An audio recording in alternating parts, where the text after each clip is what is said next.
Hi guys, my name is Caitlin, and today I'm going to be talking to you about Paa Joe and his African caskets. So Paa is an African craftsman who lives in Ghana.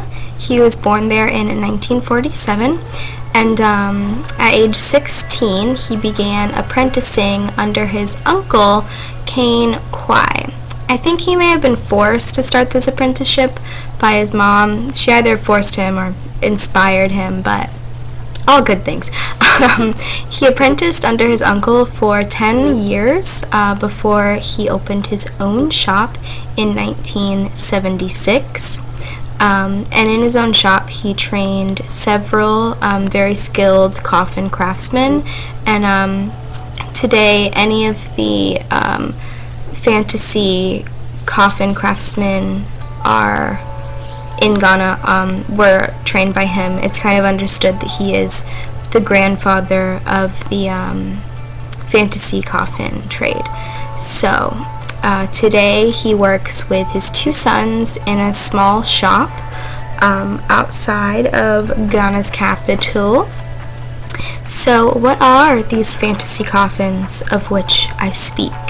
Well, they are elaborately decorated, fully functional coffins, hand-carved from wood and fancifully painted, and each of the coffins are made to order for their person who is being buried in them, and they a lot of times reflect the person's life, who they were as a person or what their career was. It seems like this culture kind of identifies career a lot with mainly the person themselves.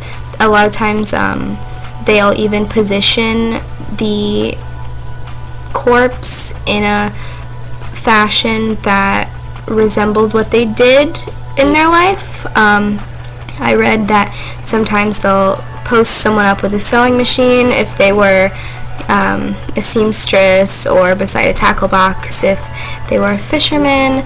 So which seems a little creepy to me, but hey.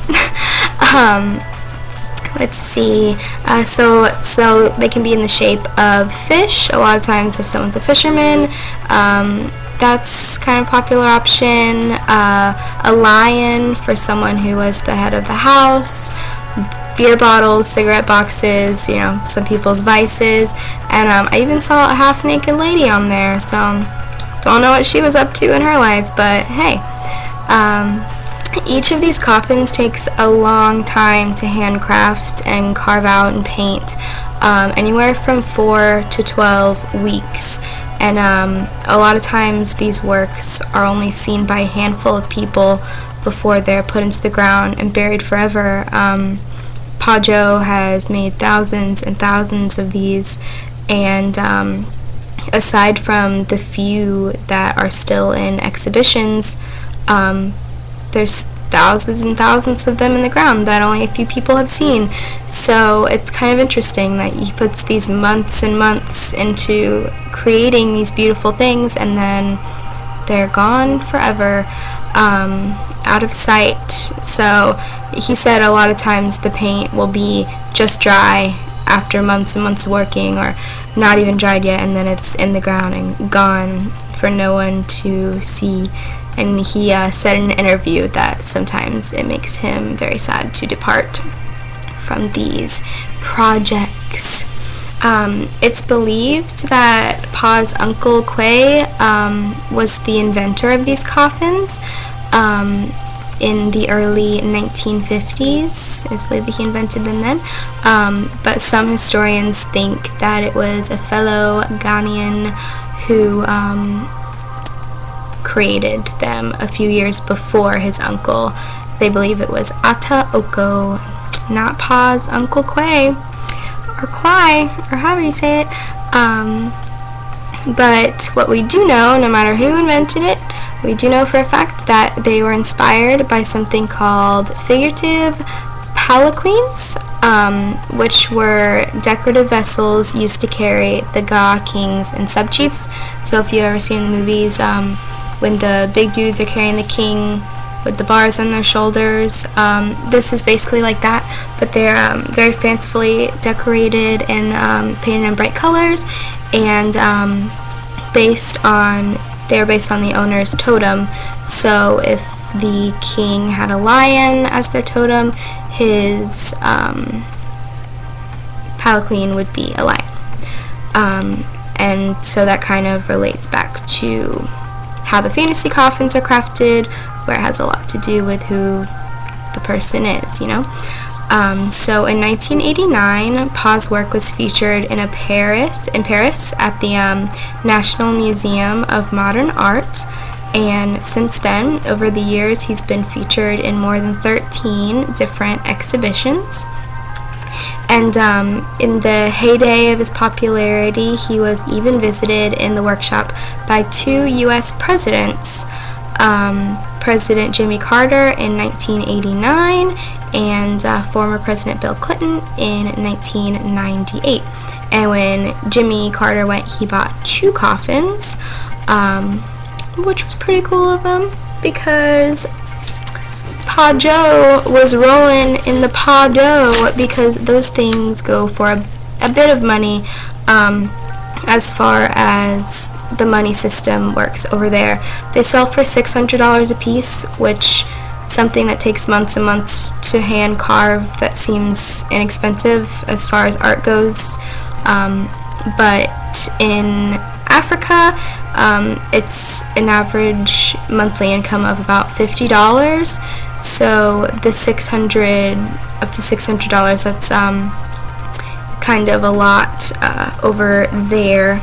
And the entire funeral business over there is really intricate and expensive. Funerals can get up to $5,000, which is 10 times the monthly income for a lot of people. And it's kind of become a bit competitive amongst families, like kind of trying to you know, show off their wealth and provide these really fanciful celebrations, and it's a bit of a controversy because it leaves a lot of families in debt, and sometimes the festivities go on for several days and are very expensive. But a lot of times, not always, but sometimes a part of the ceremony is taking the casket through the village to try to confuse the spirit and make sure it doesn't come back and haunt the friends or family. So in that case, he kind of gets to show off the caskets a little bit, but other than that, it's just right into the ground after 4 to 12 weeks of crafting and carving and painting.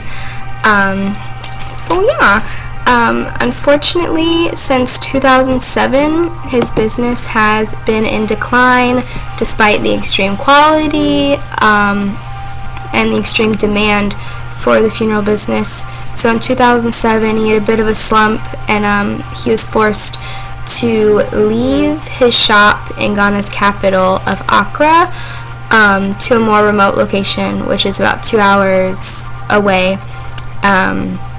And in his location now, he doesn't get the same kind of tourist activity and local business that he is, and he says that it's his business has suffered more since the move, and he's really struggling to keep that legacy going for his apprentice and sons below him. But in 2010, British filmmaker Ben Wigley discovered Paa's work in the British Museum of Art, and he was so intrigued by it that he flew over to Ghana and then discovered that there was kind of more of a story to be told about just trying to struggle to keep this trade alive. And since then, Ben has brought Paa to the UK 3 or 4 times, and has been showcasing his art a bit more and trying to get him some more exposure so he will be able to get back into the capital and eventually self-sustain again from Ghana's capital. The film began production in 2012. It's called Paa Joe and the Lion, and it hasn't been released yet because they had some financial problems, but they got a Kickstarter going and reached their financial goal. So hopefully it should be released soon and can get him some good exposure and get those coffins a-sellin'. So but they're really cool. You can see the quality of them. It's amazing, just the craftsmanship, and all of them kind of have a cohesive style too. It's like if you're looking at a painter's work, how all of their paintings, you can kind of see their touch in it. You can definitely see his style of artwork. It's definitely more than just a trade. Definitely artsy for sure. So I'm going to include some photos of these. I kind of have to let them speak for themselves. They're really astounding. So I hope I covered everything. And yeah, okay. Thank you guys so much. Enjoy the photos. Bye.